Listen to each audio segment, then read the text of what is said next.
नमस्कार दोस्तों, स्वागत है आप सभी लोगों का एक बार फिर से। दोस्तों, आज की इस वीडियो में आप जिस पौधे को देख रहे हैं, ये देखने में तो बेहद ही साधारण सा घास फूस या फिर खरपतवार लगता है, लेकिन इसके गुण इतने असाधारण हैं और इतने चमत्कारिक हैं कि आप जान के भी हैरान रह जाएंगे। अक्सर लोग इसे अपने घरों के आसपास में देख के बेकार समझ लेते हैं और इसे उखाड़ करके फेंक देते हैं, लेकिन आज अगर आप इसके आयुर्वेदिक गुण को, आयुर्वेदिक प्रयोग को एवं दैविक गुण को जान लेंगे तो कल से ही आप इस पौधे को पूजा करने शुरू कर देंगे। इसके गुण को समझने के बाद आपको इस बात पर गर्व होगा कि आपने भारत जैसे पवित्र भूमि पर जन्म लिया है, जहां आज भी ऐसे चमत्कारिक पेड़ पौधे हमारे बीच में हैं जो हमें बिना किसी खर्च के बड़ी से बड़ी समस्याओं से मुक्ति दिलाते हैं। दोस्तों, आइए सबसे पहले इस अद्भुत पौधे की पहचान कर लेते हैं। आप वीडियो में इसके पत्ते और इसके बीज को ध्यान से देख लीजिए। अलग अलग राज्यों में और अलग अलग प्रांतों में इसे अलग अलग नाम से जाना जाता है। बहुत क्षेत्रों में इसे लठ जीरा कहा जाता है, कुछ जगहों पर इसे चिड़चिड़ा भी कहा जाता है और आयुर्वेद में इसे अपामार्क के नाम से जाना जाता है। दोस्तों, इसे अपामार्क क्यों कहा जाता है, इसके पीछे एक बहुत ही रोचक कारण है। अपामार्क का अर्थ होता है जो उल्टा चलता है। अगर आप प्रकृति के अन्य पेड़ पौधे को देखेंगे तो उनके फूल और उनके बीज जो हैं ऊपर की तरफ होता है, यानी आकाश की ओर में बढ़ते हैं, लेकिन इस पौधे के जो बीज हैं वह नीचे की तरफ यानी जमीन की ओर झुके हुए रहते हैं, यानी उल्टे होते हैं। इसी अनोखेपन के कारण इसे अपामार्क कहा जाता है। तंत्र शास्त्र और आयुर्वेद में इसे उल्टे क्रम का बहुत ही बड़ा महत्व माना गया है। दोस्तों, वीडियो में आगे बढ़ने से पहले आप सभी से एक छोटा सा रिक्वेस्ट है, यदि आप अपनी भारत भूमि और आयुर्वेद से प्रेम करते हैं तो कमेंट बॉक्स में जय हिंद, जय आयुर्वेद जरूर लिखें।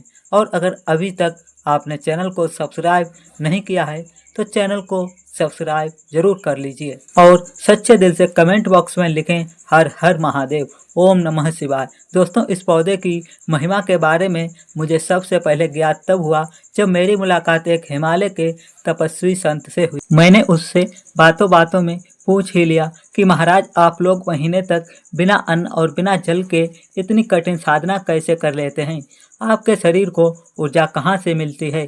तब उस महात्मा ने मुस्कुराते हुए मुझे इस चिड़चिड़ा पौधे का एक अत्यंत और अद्भुत गुप्त रहस्य बताया। उन्होंने कहा कि गंगा जल में रहने वाले साधु संत इसके पके बीज को इकट्ठा करते हैं और साफ करके उसकी खीर या फिर खिचड़ी बनाते हैं। अगर कोई व्यक्ति इसके बीज की केवल 2 चम्मच खिचड़ी खा ले तो उसे 1 महीने तक भूख और प्यास का एहसास नहीं होता है।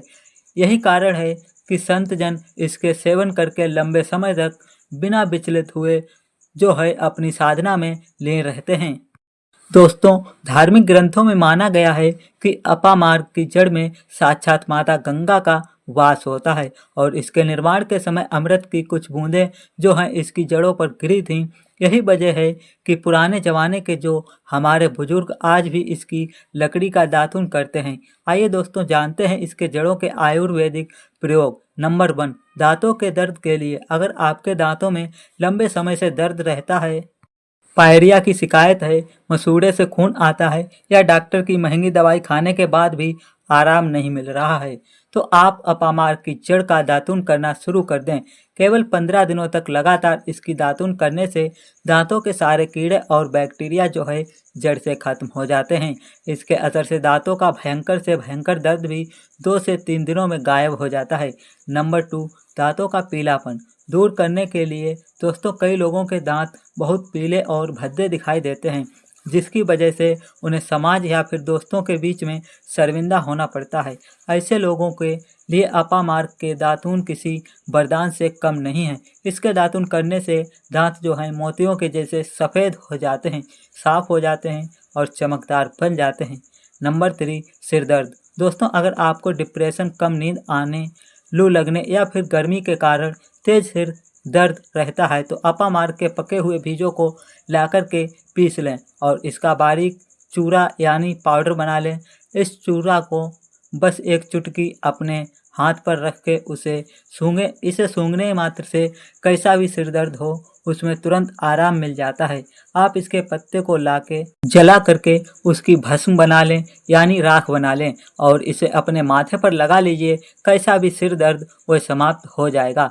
नंबर 5, सुखद प्रसव के लिए दोस्तों ये प्रयोग पूरी तरह आजमाया हुआ है और प्रमाणिक प्रयोग है, क्योंकि मैंने इस प्रयोग को खुद आजमाया हुआ है। ग्रामीण और शहरी इलाकों में आज भी कई माता बहनों को जो है प्रसव यानी डिलीवरी के समय असहनीय पीड़ा से गुजरना पड़ता है।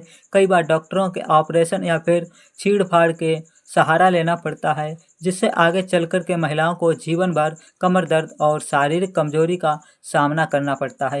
यदि आप चाहेंगी कि प्रसव बिल्कुल सुखद और नॉर्मल तरीके से हो जाए तो यह प्रयोग ध्यान से जरूर सुनिएगा। जब प्रसव की पीड़ा शुरू हो तब आप मार की साफ जड़ लेकर आए। जड़ लाते समय उस पर थोड़े से अक्षत यानी चावल के दाने और छल, और जब प्रसव की पीड़ा हो तब आप अपामार की साफ जड़ लेकर आएं। जड़ लाते समय उस पर थोड़े से अक्षत यानी चावल के दाने और जल छिड़क कर प्रार्थना करें कि हे वृक्षदेव, मैं अमुक स्त्री की सुगंध प्रसव के लिए आपकी जड़ ले जाने आया हूँ, आपकी जड़ को ले जा रहा हूँ।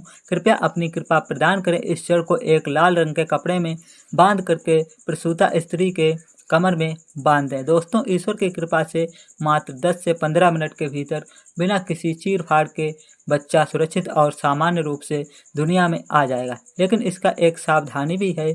जैसे ही शिशु का जन्म हो जाए तुरंत उस जड़ को कमर से खोल करके हटा दीजिए। उससे ज़्यादा देर तक बांधना नहीं चाहिए।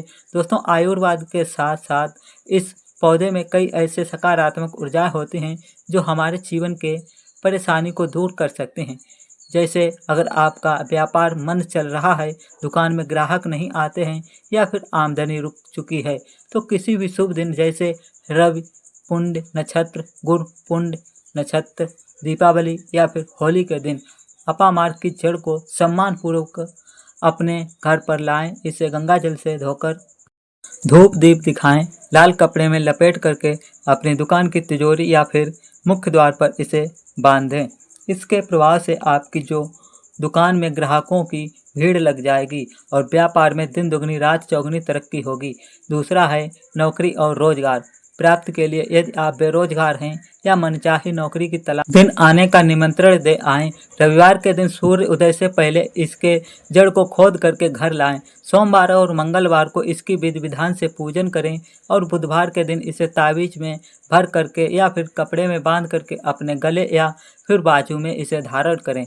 आपको शीघ्र ही मनोवांछित रोजगार की प्राप्ति होगी। नंबर 3, नज़र दोष और भूत प्रेत बाधा के लिए। यदि आपके घर में किसी बच्चे या फिर बड़े को बार बार नज़र लग जाती है या कोई व्यक्ति नकारात्मक शक्ति या जैसे भूत प्रेत बाधा से परेशान रहता है, तो शनिवार के दिन अपामार की जड़ को चांदी की ताबीज में भर करके काले धागे के साथ गले में धारण कर लें। इसके बाद कोई भी बुरी नज़र या फिर टोना आपका बाल भी वाका नहीं कर पाएगा। नंबर 4, आकर्षण और सकारात्मक प्रभाव के लिए। दोस्तों, शास्त्रों में अपामार की जड़ का एक बेहद ही चमत्कारी प्रयोग बताया गया है। यदि अपामार की जड़ सफ़ेद दूर्वा घास को एक साथ मिला करके सिलबट्टे पर पीस लें और इसका एक गाढ़ा तिलक तैयार करें। इस तिलक को माथे पर लगाकर जब आप किसी शुभ कार्य या फिर सभा या फिर मीटिंग में जाते हैं तो लोग आपकी ओर आकर्षित हो जाते हैं और आपकी बातों का सम्मान करने लगते हैं। यह आपके भीतर एक अद्भुत सकारात्मक ऊर्जा का संचार करता है। ध्यान रहे, इसका प्रयोग केवल अच्छे और सात्विक कार्यों के लिए ही करें। तो दोस्तों, आपने देखा कि हमारे आसपास में जो उगने वाले या छोटा सा पौधा असल में कितना अनमोल है। यदि आप इसकी जड़ को लाके अपने घर के मंदिर या फिर तिजोरी में रखते हैं और रोज़ इसे नमन करते हैं तो आपके घर में कभी भी धन दौलत और खुशियों की कमी नहीं होगी। यह पौधा साक्षात देवी देवताओं की श्रेणी में आता है। आपको आज की यह जानकारी कैसी लगी हमें कमेंट करके ज़रूर बताइएगा। साथ ही इस पौधे को आपके इलाके में या फिर आपके गांव में इसे किस नाम से जानते हैं या फिर किस नाम से पुकारते हैं, यह कमेंट में लिखना बिल्कुल भी ना भूलें।